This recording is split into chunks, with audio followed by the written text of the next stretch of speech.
मारे महला में फूली छे केसर क्यारी, चलो तो दिखाऊं बिहारी।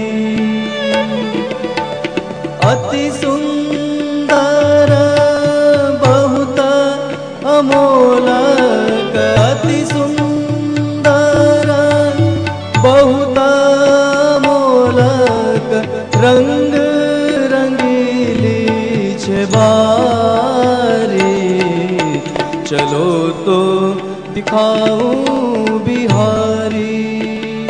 मारे महला में फूली छे केसर कारी, चलो तो दिखाऊं बिहारी।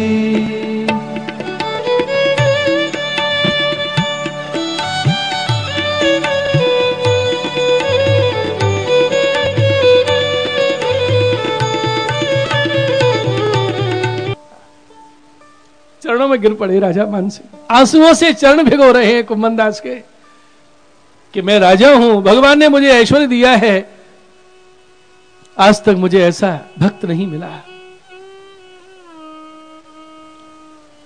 अरे जिसके वश में भगवान है उसको क्या अपेक्षा होगी। भगवती वो है जो अपनी छाप हृदय पर छोड़ दे। मानसिंह महाराज विदा हो रहे हैं कुम्मन दास का गुणगान गाते हुए। मैंने लक्ष्मी के दास, धन के दास बहुत देखे, कृष्ण के सच्चे दास का आज दर्शन हुआ है। इस प्रसंग में आप देखिए कि ऐसा वैराग्य कुम्मन दास को गृहस्थ में कैसे सिद्ध हो गया, और ऐसा ज्ञान, ऐसा विवेक कि राजा ने बहुत प्रलोभन दिया है लेकिन कोई असर नहीं हुआ, क्योंकि कुम्मन दास के हृदय में भक्ति विराज रही है। और जहां भक्ति विराजमान हो जाती है वहां ज्ञान और वैराग्य अपने आप पैदा हो जाता है, क्योंकि ज्ञान वैराग्य पुत्र है, भक्ति माता है। उसे ये प्राप्त करने के लिए कोई साधन नहीं करना पड़ता। इसलिए भगवान से, आचार्य चरणों से, श्रीमद् भागवत से एक ही कामना हो कि हमारे हृदय में भक्ति का आविर्भाव हो। बोलिए कृष्ण कन्हैया लाल की जय। जब मानसिंह चले गए, अब श्रीनाथ जी पर हरे कुम्मन दास की गोद में विराजे, लिपट गए। कुम्मना मैं कछु कहवे आया हूं। कुम्मन दास बोले बाबा पहले चौनाए आज्ञा करी, ये कहां से भेज दियो राजा आपने। भक्त और भगवान के बीच में जो प्रतिबंध डालता है वो शत्रु के समान प्रतीत होता है भक्त को। ये कहां से बीच में आ गया। श्रीनाथ जी कुम्मन दास का स्नेह देख के और द्रवित हो गए और लिपट के कुम्मन दास के कान में बोले, कुम्मना मैं जी कहवे आया हूं, मुझे भूख लगी है। ठाकुर जी को भूख लगी है, जाने क्या मांगेंगे, घर में सामग्री है कि नहीं। बाबा आज्ञा करो, कहां रोकोगे। तब श्रीनाथ जी आज्ञा किए, बेजर की रोटी, टेंटी को साग, महेरी और छाछ पीऊंगा। कुम्मनदास जी ने भतीजी से कहा घर में जाके पूछो आज क्या रसोई बनी है। तो भतीजी बाहर आके बोली, काका जी जो श्रीनाथ जी मांग रहे हैं वही सामग्री सिद्ध हुई है। सखा मंडली लेके छाक की सामग्री आए हैं और कुम्मनदास जी के सामने छाक लीला हो रही है। श्रीनाथ जी उनके हाथ से सामग्री हंस हंस के रोक रहे हैं, कुम्मनदास कीर्तन गा रहे हैं। क्या इस सुख के सामने कोई दूसरा सुख है।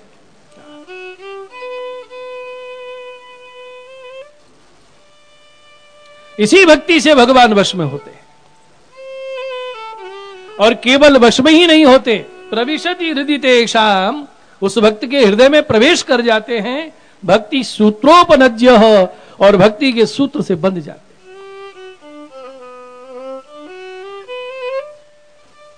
यही महात्मा का सार है।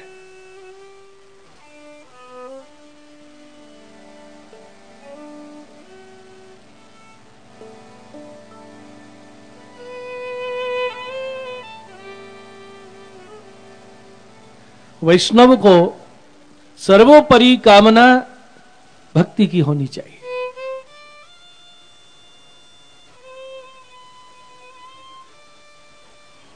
जिसकी एक बूंद भी आस्वादन कर ले तो उसको मोक्ष आनंद भी फीका लगता है।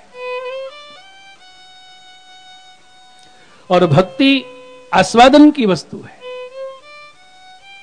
जिस रस का आस्वादन भगवान ने ब्रजभक्तों को कराया, उसी की कामना हो। सर्वोत्तम जी का पाठ करते हैं, श्री महाप्रभु जी से यही याचना है, और गोसाई जी हमें विश्वास दिला के आज्ञा करते हैं कि वही फल फलित होगा जो ब्रजभक्तों को प्राप्त हुआ है। और वो परम फल क्या है? कृष्णाधरामृत स्वाद सिद्धि रत्र न संशय। यही फल का भी फल है। कृष्ण सुधा का आस्वादन होना। आपको फल मिल जाए आम का, और आप आम के फल को देख रहे हैं, हाथ फेर रहे हैं, छाती से लगा रहे हैं, इसमें आनंद पूरा थोड़ी, जब तक उसके स्वाद को न चखो। तो भगवान श्री कृष्ण के रस का आस्वादन और अधर सुधा की अनुभूति प्राप्ति, ये फल का भी फल है।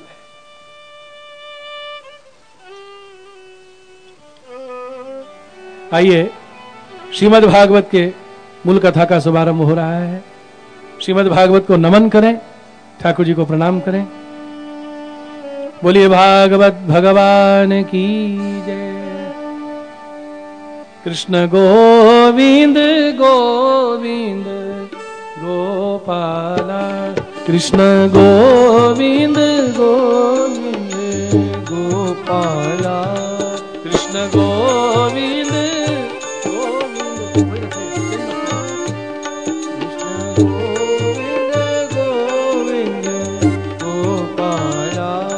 भज मुरली मनोहर नंद लाला, भज मुरली मनोहर नंद लाला।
कृष्ण गोविंद गोविंद गोपाला,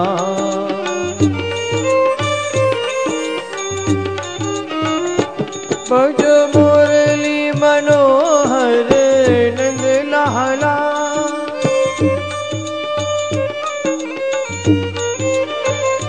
भज मुरली मनोहर नंद लाला।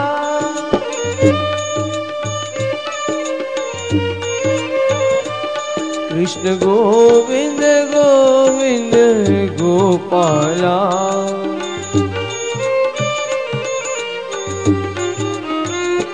कृष्ण गोविंद गोविंद गोपाला।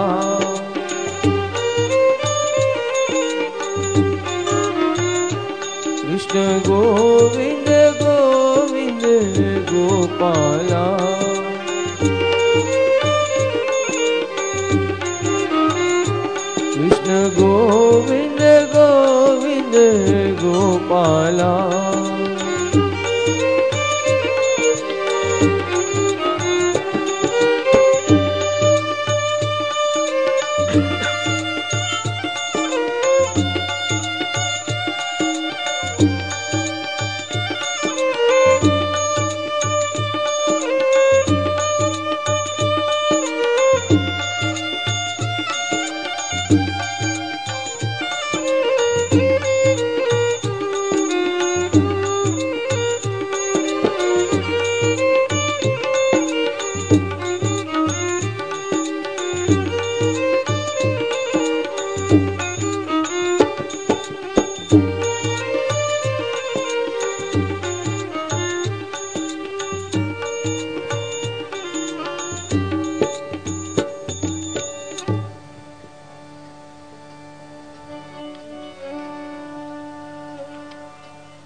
ओम नमो भगवते वासुदेवाय।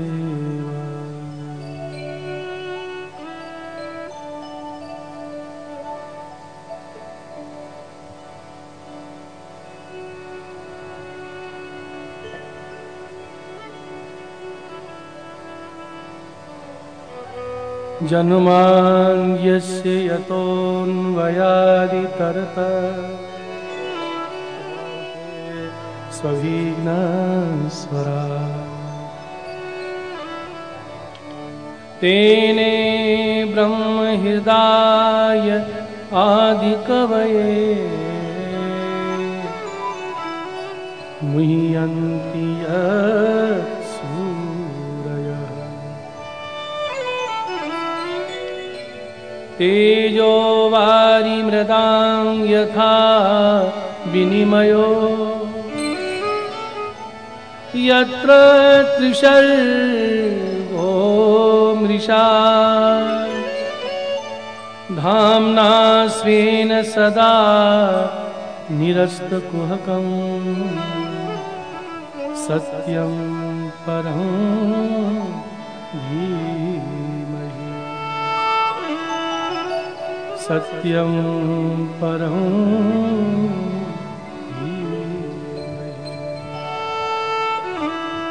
सत्यं परं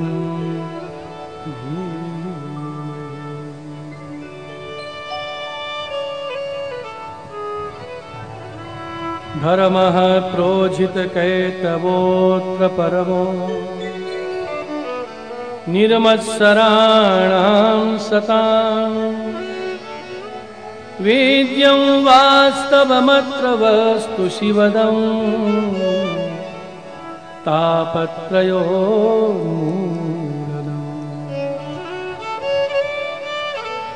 श्रीमद्भागवते महामुनिकृते किं वा परैरीश्वरः सद्यो हृद्यवरुध्यते प्रकृतिवी शुश्रूषुभिः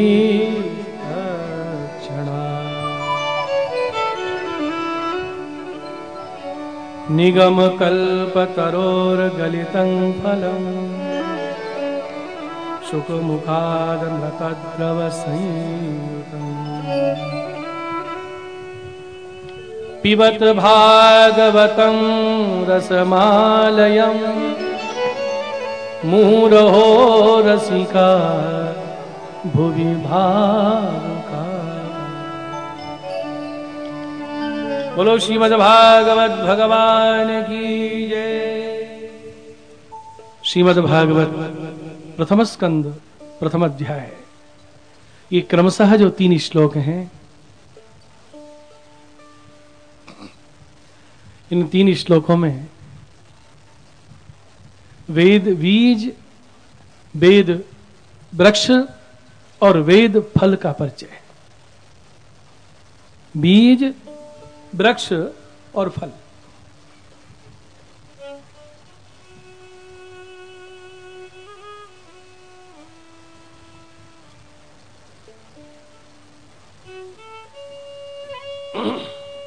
प्रथम श्लोक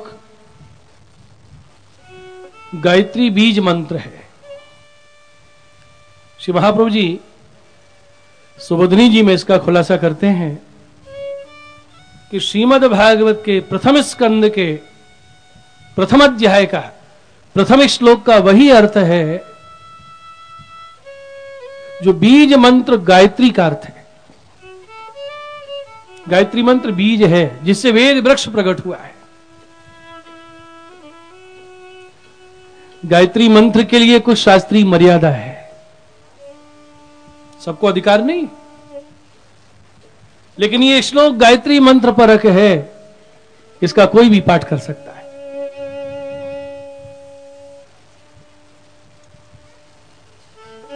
श्रीमद् भागवत किसे कहते हैं? भागवत की परिभाषा क्या है?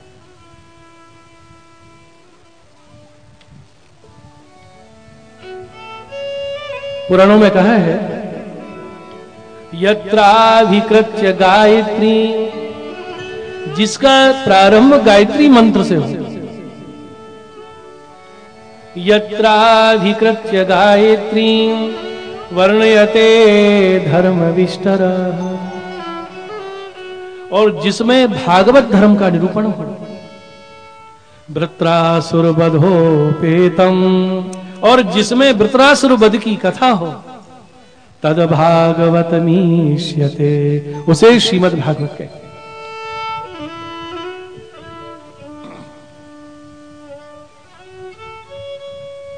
गायत्री मंत्र से प्रारंभ हो, यह बात तो ठीक है। भागवत धर्म का निरूपण हो, यह भी बात समझ में आती है। लेकिन व्रत वध की कथा हो, क्या वृत्रासुर वध की कथा आवश्यक है? कि हां, आवश्यक है। वेदों में भी व्रत का वर्णन है। भागवत में व्रत के वध के बाद ही पुष्टि भक्ति आरंभ होती है। वो भक्ति तो व्रत के भीतर निवास कर रही थी। उसी भक्ति के आवेश में तो कहा था अहम हरे तब पादई, और जब व्रत का उद्धार हुआ तो गुप्त भक्ति बाहर प्रकट हुई है, और उसी भक्ति का वर्णन भागवत में है। इसलिए व्रत वध की कथा हो, उसे भागवत कहते हैं।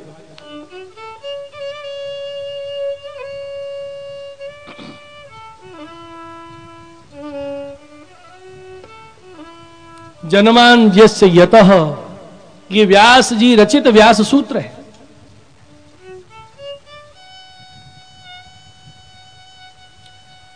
सारे जगत की उत्पत्ति का जो मूल कारण है, भागवत के प्रतिपाद्य कौन है? जो परम सत्य है, सत्यम परम धीमहि, वही ध्यान का विषय है। वो परम सत्य कौन है? सत्य शब्द का प्रयोग किनके लिए हुआ है भागवत में? ब्रह्मेति परमात्मेति भगवानीति शब्द। जो वेदों में ब्रह्म है, शास्त्रों में परमात्मा है, वही भागवत में भगवान श्री कृष्ण है। गर्भ स्तुति में देवकी जी के सन्मुख जो स्तुति की है देवताओं ने, तो वहां वर्णन किया है कि वो सत्य तत्व कौन है। सत्यव्रतम सत्य परम त्रिसत्य, सत्यस्य योनि निहितं च सत्य। वो परम सत्य जो ध्यान का विषय है, जिससे सबका प्रादुर्भाव होता है, सब उसमें ही विलीन हो जाते हैं, वही सत सत्ता शेष रहती है, वही सतरूप परमात्मा भगवान श्री कृष्ण है। और ये ज्ञान भगवान करावे तब हो। सबसे पहले ये स्वरूप ज्ञान भगवान ने आदि कवि ब्रह्मा जी को कराया। तेने ब्रह्म हृदय आदि कवये, आदि कवि क्यों कहा ब्रह्मा जी को? कि वही ज्ञान ब्रह्मा जी के चारों मुख से चतुर्वेद के रूप में उत्पन्न हुआ है। इसलिए वेद अपरुषे हैं। और ये ज्ञान कैसे करा दिया भगवान ने? भगवान ने श्वास ली और वो श्वास ब्रह्मा में प्रविष्ट हुई और वही वेदों के रूप में प्रकट हो गई। इसलिए वेद भगवान की श्वास है। जिसकी श्वास से वेद प्रकट हो जाएं, उनके ज्ञान, अनंत ज्ञान का कोई असीम सीमा है?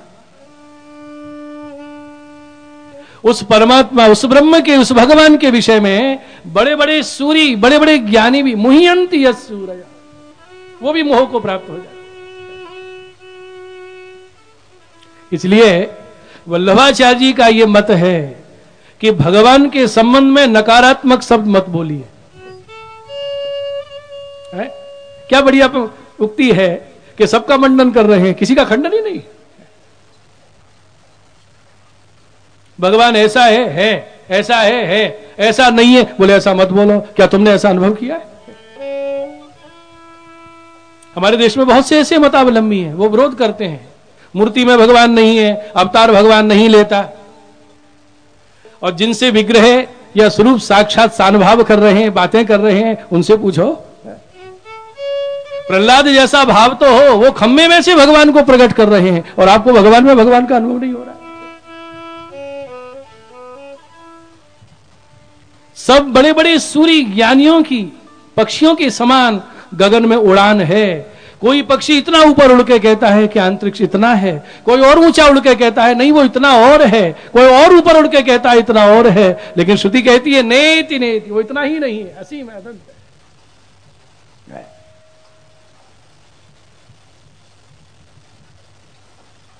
भगवान तो पर्दे में छुपे रहते हैं।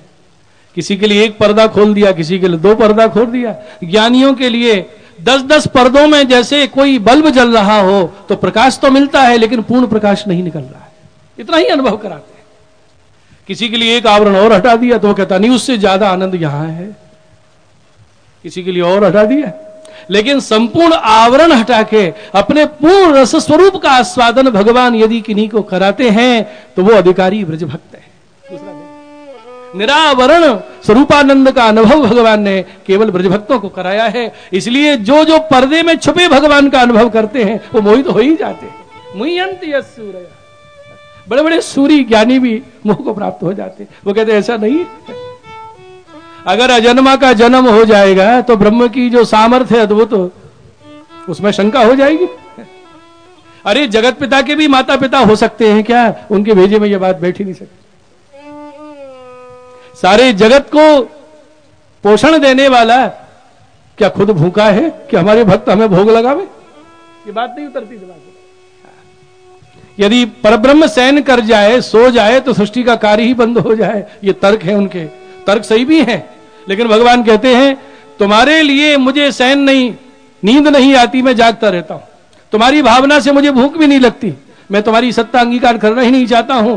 लेकिन जिन भक्तों को भोग धरने की भूख है, उनकी सामग्री आरोगने के लिए मुझे भूख पैदा होती है। जो भक्त मुझे शयन करा के सुखी होते हैं कि मेरे ठाकुर जी को शयन हो गई, सुख हो गया, तो मैं उनके द्वारा शयन सुख प्राप्त करना चाहता हूं, मुझे उसकी इच्छा होती है। मैं तो भक्त के भाव से भावित होकर लीला करता हूं।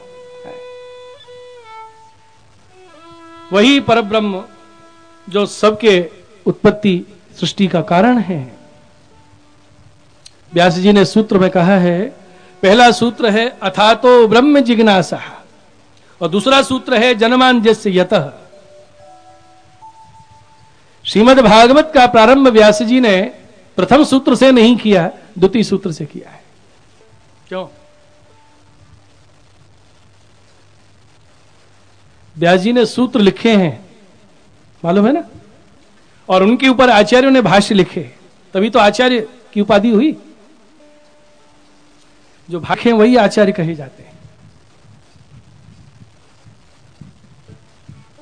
आदि शंकराचार्य जी ने भाष्य लिखा, कौन सा भाष्य? शारीरिक भाष्य। श्री रामानुजाचार्य जी महाराज ने भाष्य लिखा, कौन सा भाष्य? विशिष्टाद्वैत दर्शन श्री भाष्य। वल्लभाचार्य जी महाराज ने भाष्य लिखा है, कौन सा भाष्य? अणुभाष्य। आज विडंबना हम हिंदुओं की यह है कि भाष्य परिचय तो छोड़िए, हमें यही मालूम नहीं है कि व्यास जी ने सूत्र कौन से लिखे। और इस तरह से यदि भागवत की आज व्याख्या की जाए तो श्रोता दूसरे दिन आधे भी दिखाई नहीं देते। बड़ी कठिन स्थिति हो गई है। आज आचार्यों ने कृपा करके जो कुछ दान हमें दिया है, आज हम उसको चित्त लगा के थोड़ा सा श्रम करके सुनना भी नहीं चाहते। फिर बाद भजन कराया जाओ, नाच नचाया जाओ तो सबको आनंद आता है।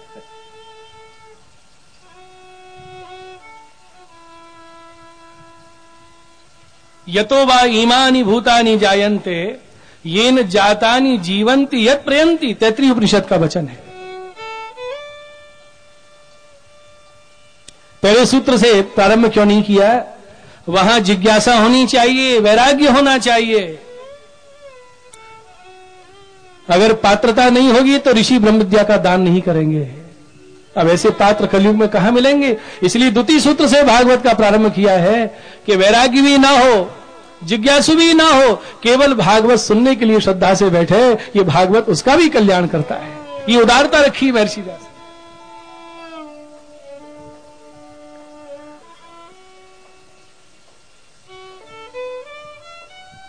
परब्रह्म कैसे हैं? अभिज्ञ, ज्ञान स्वरूप सर्वज्ञ हैं, स्वराट विराट हैं। और गायत्री में भी आता है सवितु, वही सबके कर्ता हैं, देवस्य सर्वज्ञ हैं। इसलिए परब्रह्म भगवान ही वन्य श्रेष्ठ आके वर्ण योग्य। सवितुर्वरेण्य, कनिष्ठ को वर्तव वर कहता है, तो आत्मा और कौन है? आत्मा का कौन है? परब्रह्म। जैसे लग्न में विवाह हुए ना, पुरोहित जी मंत्रोच्चार करते हैं कि साक्षी में वर वधु का विवाह संपन्न है। लौकिक और अलौकिक में आत्मा का परमात्मा के साथ वर्ता है। ये सम्मत तो अनाद है, लेकिन हम इसको भूल गए। अग्नि की साक्षी में होता है और अलौकिक विवाह, क्योंकि इसके बाद लीलाकार से अधिकार होता है। और वृंद वृंदा लीला निधि की अधिष्ठात्री वृंद देवी है, वनी की साक्षी हाथ में है। और यहां तुलसी की साक्षी, वहां जी हाथ रहे हैं और यहां साक्षी स्वयं आचरण है। ये ब्रह्म संबंधी नाम है। महाप्रभु जी चाहे तो यूं कहते कि इस दीक्षा का है कृष्ण संबंध। कृष्ण शब्द है कि ब्रह्म शब्द रखा है, क्यों कि वेद प्रतिपाद्य जो ब्रह्म है, जिसलिए गायत्री मंत्र में संकेत है वन्यम, वो वर्ण कर वर श्रेष्ठ ब्रह्म कौन है? कि कृष्ण है, जिसका संबंध वही मनी है, वही इनका विषय ही परम से है। सत्यम परम धीम, भागवत का भी इसी से आया है। और 12वें में समापन भी सत्यम परम वही पर होगा। शास्त्र एक सत्य के वाला दूसरा शब्द भी अस्त्र नहीं है। सत्य स्वरूप भगवान कृष्ण की इच्छा है। भागवत, इस भागवत का एक शब्द क्लमय है, स्वरूप है, बदी भगवान कृष्ण का स्वरूप है। ये भगवत स्वरूप श्रीमद को हम प्रणाम करते हैं। बोलो भागवत भगवान की जय।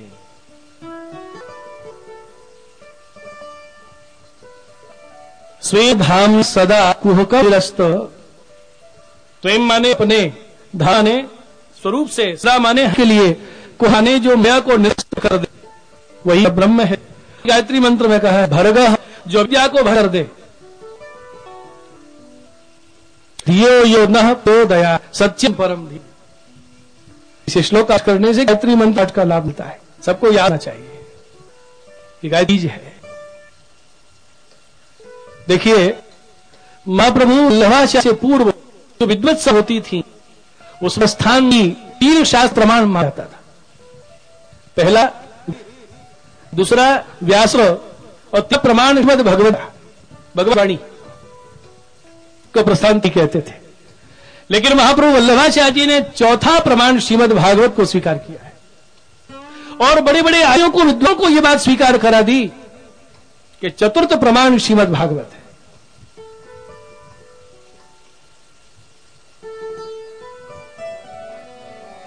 वेदा श्री कृष्ण वाक्यानि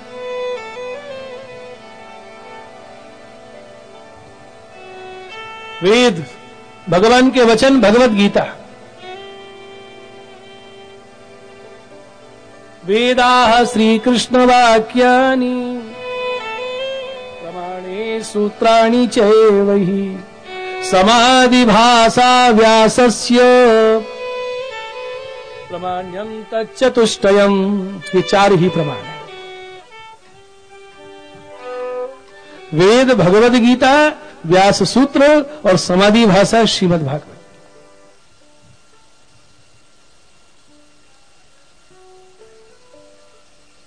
जगन्नाथपुरी में जब शास्त्रार्थ हुआ था, तब श्री महाप्रभु जी ने बड़े बड़े विद्वानों के बीच में यह आज्ञा की कि हमारी बात स्वीकार नहीं करते तो कलम और पत्र रख दिया जाए, जगन्नाथ जी जो लिख देंगे उसको तो स्वीकार करोगे। और महाप्रभु जी के इसी बात के ऊपर जगन्नाथ जी ने हस्ताक्षर किए। 4 विषय पर चर्चा थी। देवादिदेव उपास्य कौन? सर्वश्रोमणी शास्त्र कौन सा, सर्वश्रेष्ठ मंत्र कौन सा, और सबसे सुंदर कर्म कौन सा।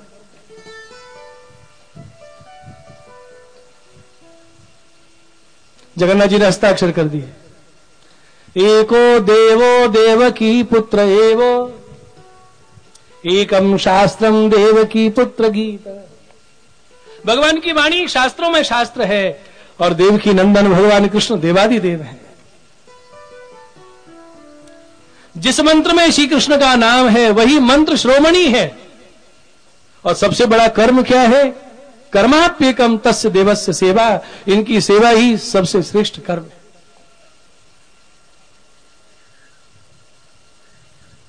तब एक तर्क उपस्थित हुआ कि व्यास जी ने तो भागवत को वेद नहीं कहा और आप गायत्री बीज से प्रकट हुए श्रीमद् भागवत को वेद कह रहे हैं, वेद के समकक्ष स्थान दे रहे हैं। अखिल श्रुति सारम सर्व वेदांत सारम एस सात्वती श्रुति वैष्णवो वेदा, महाप्रभु जी घोषणा करके कहते हैं। तो व्यास जी ने भागवत को वेद क्यों नहीं कहा, पुराण क्यों कहा? महाप्रभु जी ने समाधान किया है। देखिए, यद्यपि व्यास जी ने अंत में भागवत की रचना की है, लेकिन भागवत को वेद क्यों नहीं कहा? क्योंकि व्यास जी त्रिकालज्ञ हैं, वो जानते हैं कलयुग में क्या होने वाला है। व्यास जी को यह बात ज्ञात थी कि कलयुग में बुद्ध अवतार होगा और भगवान बुद्ध वेदों का विरोध करेंगे और बुद्ध भगवान के प्रचार से वेदों का पढ़ना पढ़ाना लोग बंद कर देंगे। अगर मैंने भागवत को वेद लिख दिया तो बुद्ध भगवान के प्रचार से लोग भागवत पढ़ना भी बंद कर देंगे और कलयुगी जीवों के उद्धार के लिए भागवत का आविर्भाव है। जब भागवत ही नहीं सुनेंगे, भागवत ही नहीं पढ़ेंगे तो इनका उद्धार कैसे होगा? इसलिए जानते हुए भी महर्षि व्यास ने श्रीमद् भागवत को महापुराण लिखा है, लेकिन है ये वेद साक्षात। पहले ही कह दिया सांकेतिक भाषा में कि वेद तो वृक्ष है, अरे उस वृक्ष का पका हुआ मीठा फल श्रीमद् भागवत। बोलो भागवत भगवान की। द्वितीय श्लोक में धर्म क्या है यह निरूपण किया। श्रीमद् भागवत का विषय क्या है?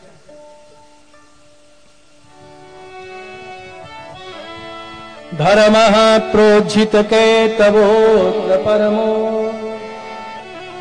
निर्वत्सराणां सताम् वेद्यं वास्तवमत्र वस्तु शिवदं तापत्रयोन्मूलनम्। श्रीमद्भागवते महामुनिकृते किं वा परेरीश्वर सद्योऽधिज्यवरुध्यते प्रकृतिभिः शुश्रूषुभिस्तच्छ।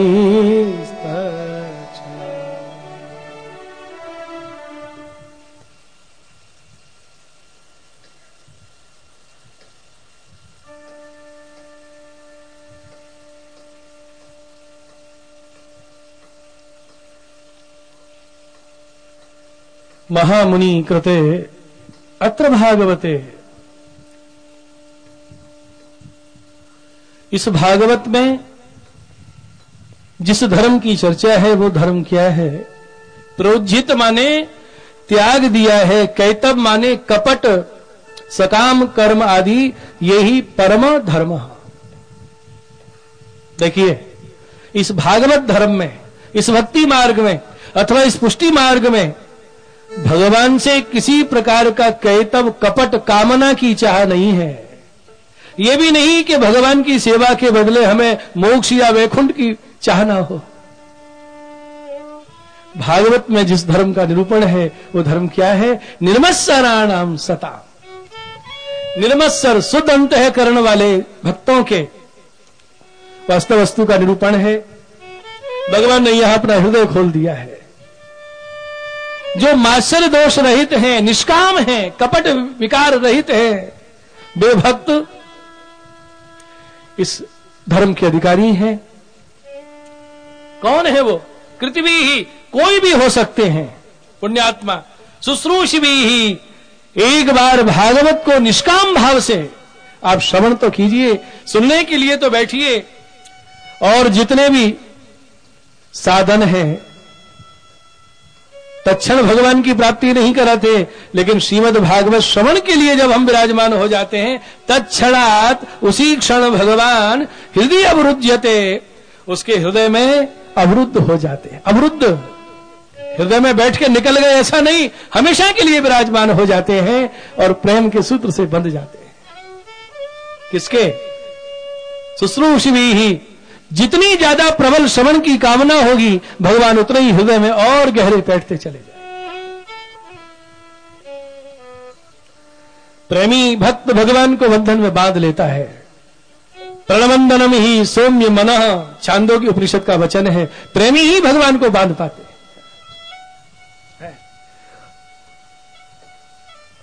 यही परम धर्म है। निर्मत्सर जन कौन है? यहां जो कहा ऐसे शुद्ध अंतःकरण वाले भक्त कौन हैं? अष्टचा भगवती नंददास जी रास पंचाध्याय में लिखते हैं, निर्मत्सर जे संत तिनकी चूड़ामणि गोपी, कृष्ण प्रेम के काज जगत लज्जा जिन लोपी। वे गोपियां हैं, अर्थात गोपियों का जो धर्म है वही भागवत धर्म है। इस श्लोक का यही सार। गोपियों ने उपदेश नहीं किया है, आचरण करके जगत को बतलाया है। गोपियों की दिनचर्या ही धर्म है। सन्मुख में सेवा, अनवसर में गुणगान, यही दिनचर्या है गोपियों की। और यही महाप्रभु जी आज्ञा करते हैं कि जो कुछ गोपियों ने किया है वही भक्ति मार्गीय वैष्णवों के लिए आदर्श है, वही उनकी प्रेरणा है। यही धर्म है। और इसके सुनते ही भगवान हृदय में आ जाते हैं और हृदय में अवरुद्ध हो जाते हैं। देखो जितने भगवान के नाम है ना सब सीधे हैं, और कृष्ण नाम कैसा है? नाम बोलो तो जीभ टेढ़ी होती है ना थोड़ी सी, कृष्ण जीभ भी मुड़ जाती है। और नाम जब लिखते हैं तो का के नीचे नीचे रा लगता है ना, कांटे जैसा, माने ऐसे अड़ जाते हैं हृदय में कि निकालना चाहे तो भी नहीं निकल पाते। श्याम सुंदर या तो हृदय में आते नहीं है, और एक बार हृदय में प्रवेश कर जाए तो फिर हृदय से कभी जाते नहीं। ऐसा स्वरूप है भगवान श्री कृष्ण का। ये वो धर्म है, धावन निमिल्यवा नेत्रे, न स्खले न पते देह, आंख मीच के दौड़ो, न गिरने की चिंता न फिसलने का भय। इसका नाम भागवत धर्म है, इसका नाम भक्ति मार्ग है, और इसका नाम निर्गुण भक्ति मार्ग है। और इसी का नाम वल्लभाचार्य जी ने जो रखा है, ये कोई नया नामकरण नहीं है, पुष्टि मार्ग है। और ये पुष्टि शब्द भागवत से आया है। पोषणम तद अनुग्रह है, जहां भगवान की कृपा पूर्ण बरस रही है, जहां कृपा ही कृष्ण के रूप में साक्षात दर्शन दे रही है, वो कृपा मार्ग पुष्टि मार्ग है। जहां श्याम सुंदर कृपा करके सब कुछ अलौकिक भक्त को दान कर देते हैं। जैसे माता का अंतिम समय आ जावे, पिता है नहीं, बेटा है 8 वर्ष का, तो माता के पास जो संपत्ति थी बेटा को सौंप दी, ले संभाल, अब ये तेरे काम आएगी, मैं तो जा। अब 8 वर्ष का बालक, सोना चांदी इतना भारी बोझ माता सौंप रही है, सिर पे धर रही है, क्या 8 वर्ष का बालक उस बोझ को सहन कर सकता है? क्या उसको लेके जा सकता है? तो माता ने क्या किया, वो सारी संपत्ति जो कुछ माता पे था बालक के सिर पे धर दिया, और सिर पर रखने के बाद उसका बोझा माता पकड़े है और बोली, बेटा ये मैंने तुझे दिया है, चल। देने वाली भी माता और उसका बोझ संभालने वाली भी माता, और ये कह रही है मैं तुझे दे रही हूं, ये भी माता। अब बेटे को करना क्या है? बेटे को ये करना है कि मेरे ऊपर पूर्ण मां की कृपा बरस रही है, देने वाले भी वो और संभालने वाले भी वो। बस पुत्र के मन में यह अहंकार ना आवे कि माता अब तुम हाथ छोड़ दो, मैं लेके चलूंगा। जो माता ने हाथ हटाया वो पोटली भी गिरेगी और बालक भी गिर जाएगा। तो ऐसे ही अनुग्रह मार्ग में दाता भी भगवान है और हमारे हृदय में प्रवेश कराने वाले भी भगवान हैं, उन भावों को पचाने वाले भी भगवान हैं, भाव वृद्धि कराने वाले भी भगवान हैं। हम तो निमित्त हैं, बस ये समझे जिसने दिया है वही संभाले हुए।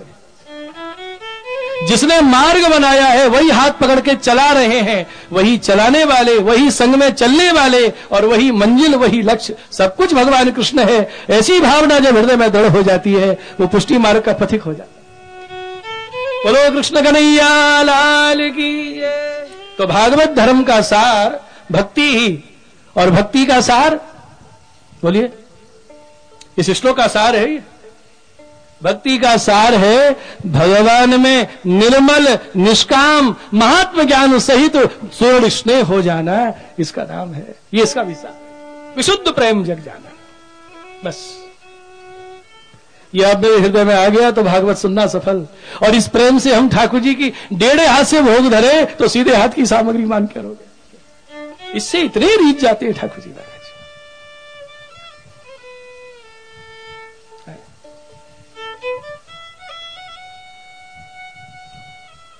वो निष्कंचन मां बेटी जिनके पास द्रव्य नहीं, ज्वार आती है ना, थोड़ी सी ज्वार हो जाती थी, वही साल भर भोग धरती ठाकुर जी। मिट्टी के सकोरे में सामग्री धर रही है, एक मिट्टी का दीवा, उसमें उबली हुई ज्वार के दाने, ऊपर से एक मिट्टी का सकोरा ढक दिया, ये बनता है।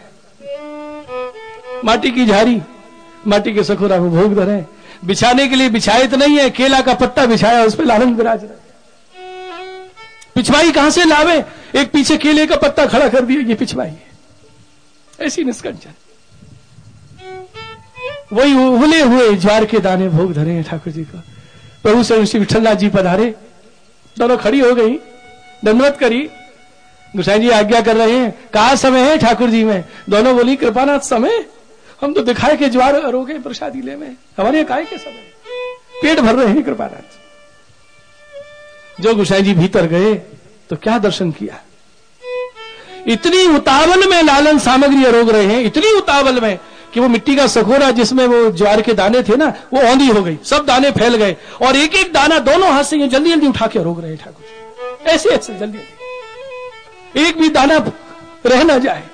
ऐसी उतावली से जब अरोगते देखे तो गोसाई जी का हृदय भराया। ऐसी प्रेम से तो हमारे भी नहीं अरोगे ठाकुर जी।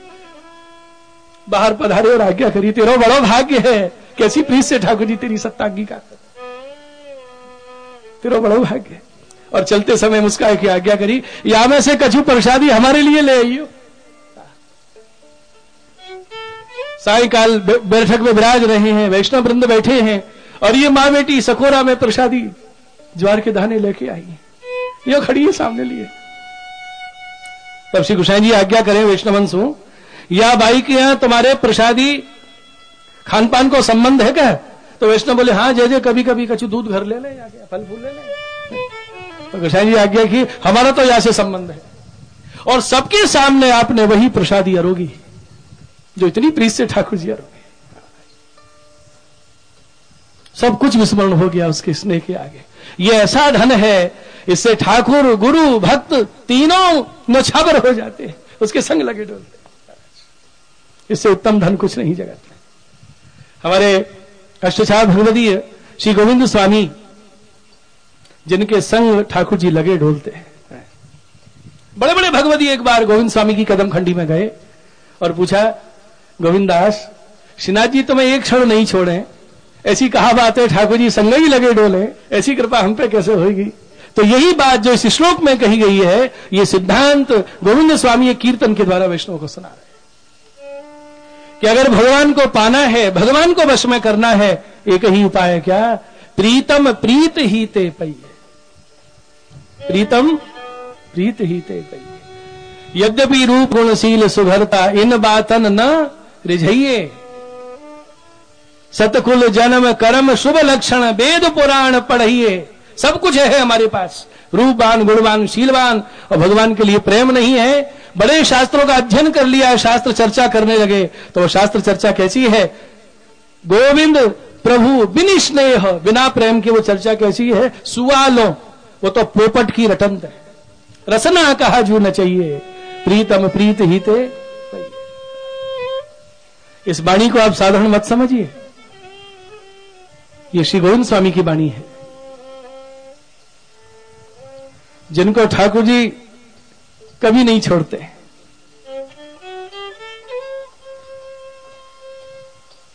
सदा ठाकुर जी संग है जिनके।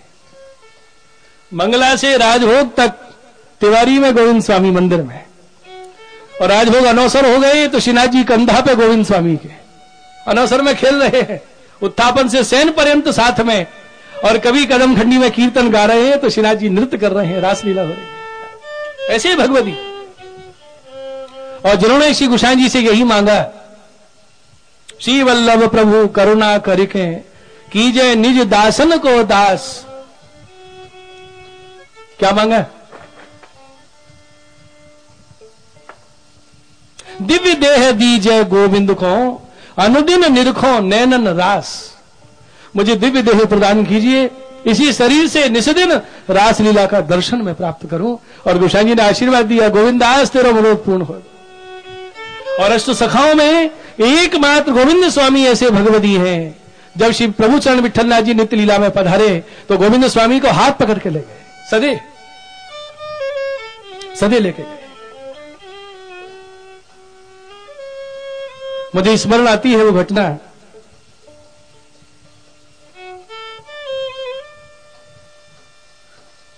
पूज्य चरण प्रातः स्मरणीय श्री नटवरलाल जी महाराज, नटगोपाल जी महाराज जी आसारवा बैठक विराज रहे थे। चर्चा हुई थी तो मैंने विनती करी, जय जय भारतेंदु हरिश्चंद्र ने उत्तर भक्तमाल लिखी है और उसमें गोविंद स्वामी का परिचय दिया है। तो एक पंक्ति है वहां कि 252 पद सरस युगल केल बिरचे नए। गोविंद स्वामी ने 252 कीर्तन निकुंज लीला के गाए हैं, तो ये पद कहीं प्राप्ति नहीं होते। और भरतन बाबू हरिश्चंद्र ने इसका वर्णन किया है, तो आप श्री ने इसका समाधान किया और मुझे असारवा बैठक में एक चित्र जी के दर्शन कराया। सारा समाधान हो गया है शंका का कि 252 पद जो निकुंज लीला के गोविंद स्वामी ने गाए थे, लिखे थे, गोसाई जी को दिखाए। तो श्री विठलनाथ जी आगे कि गोविंदास सुनो, ये जो वाणी है ना, भूतल पे कौन या को अधिकारी है, हमारी आज्ञा मानो। ये 252 पद यमुना जी में पधराया, जो आज्ञा। और श्री गोसाई जी की आज्ञा से गोविंद स्वामी ने वो पद लिखे हुए पत्र यमुना जी में पधरा दिए। और जिस दिन श्री विठलनाथ जी सदेह गिरिकंदरा में पधार रहे हैं, हाथ पकड़ के गोविंद स्वामी का, पीछे पीछे गिरधर जी महाराज, उनको उपरना दिया और गिरधर जी को विदा किया। जो भीतर गए गिरिकंदरा में कैसे दर्शन हुए, ठाकुर जी स्वामी जी पधारे। ठाकुर जी एक हाथ गोसाई जी को पकड़ के चले और स्वामी जी दूसरा हाथ श्री विठलनाथ जी को पकड़ के चले भीतर। देखो जी, सैया सुखद सैया सिंहासन, ठाकुर जी स्वामी जी विराजे, गोसाई जी खड़े हैं, गोविंद स्वामी खड़े हैं।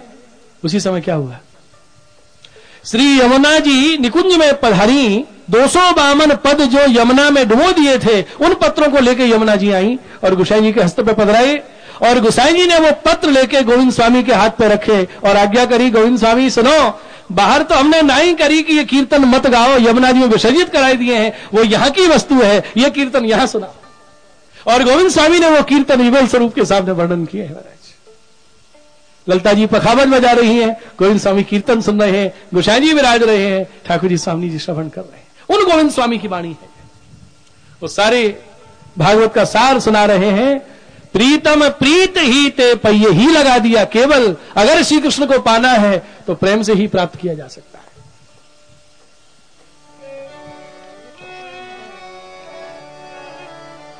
प्रीत ही ते पहिए प्रीतम प्रीत ही ते पहिए ही हे पहिए प्रीतम प्रीत ही हे पहिए।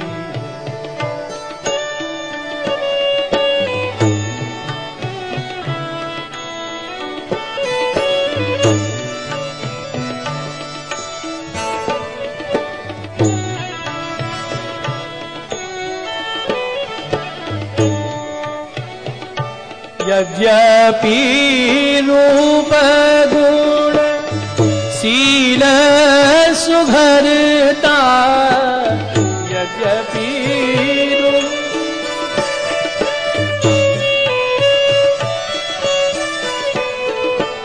इन बातन नारी झइये प्रीतम प्रीत ही ते पई इन बातन नारी झइये प्रीतम प्रीत ही ते पई।